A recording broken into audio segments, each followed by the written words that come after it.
So what I'm going to do now is take you into the feedback capabilities of the Pipe9 sales development platform.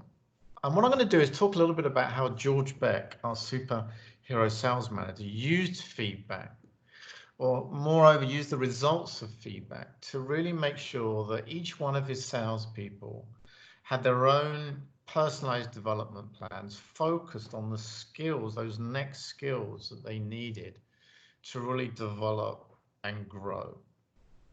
And what George did was that he created a hypothesis for excellence in the role that his sellers performed, in the role his sellers carried out. And he referred to that as the profile of excellence. And using the Pipe9 application, those profiles of excellence can be uploaded into the platform.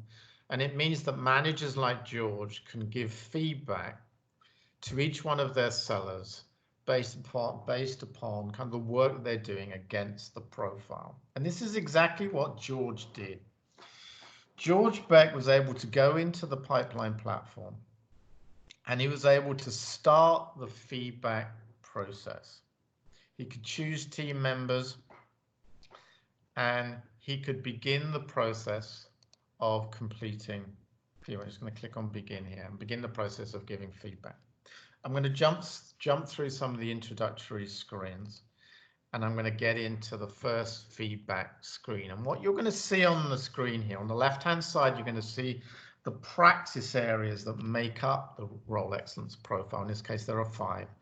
And what you're seeing in the middle is the first question in the first practice area. And this is where George starts to give feedback to each member of his team. You see Violet here. Violet happens to be new in role.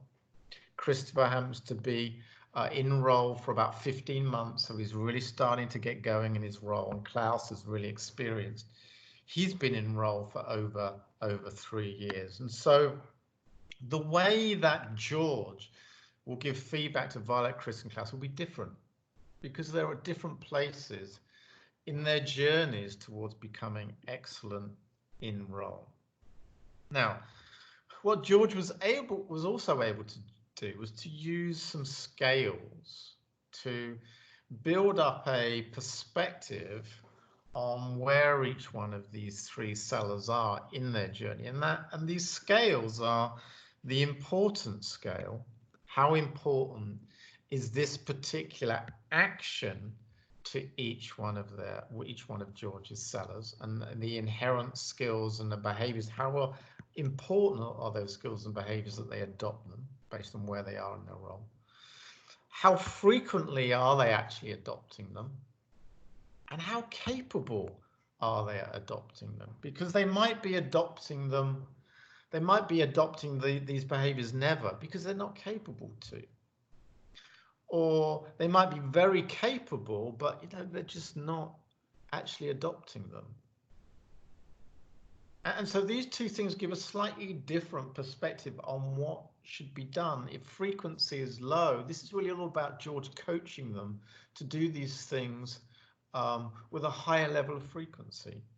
If their capability is low, it's all about making sure they get the right readiness, the right training programs to build up their capability, especially if the importance level of these things is very high. So let's take a look at how this works. I'll just come out of my notation here. And what I'm going to do is to show you how you use the scales. Now, in the case of Violet, as we said, is new in role. So this particular action is really critical to her. Frequency is never, and her capability is, she's just kind of not ready. Christopher, this one is important to him. He's been in role now for about 15 months. It's not critical because he's already been doing some of this. So it's important. In terms of frequency, he's doing it sometimes, so we want to improve his frequency, but his capability is very ready. He's very ready to do it. So just by moving that frequency dial up, moving that frequency dial left to right, we can have an immediate impact upon Christopher's performance. In the case of Klaus Klaus has been enrolled for 3 years. He's been doing this. It's not important to him. His frequency is always, his capability is very ready. So very little impact to focus on this particular action is going to have on Klaus's performance. And so what we're looking at now, as a result of applying these scales to each member of George's sales team, is that we get a view on whether or not this action should be a development priority. You can see that now on the right hand side here, because for Violet, this should be a development priority for her because it can have high impact. For Chris, he just needs to increase his frequency, and it will have immediate impact if he does that. And for Klaus, there's no focus on this at all because he's always doing it and his capability is very ready. And there are other actions that probably we would want to focus Klaus on. And so when we look at their development priorities, we'll see in Violet's list, this will appear as a development priority. For Chris, this won't appear as a development priority. It's just something he should continue to do and increase his frequency. For Klaus, it just won't appear at all.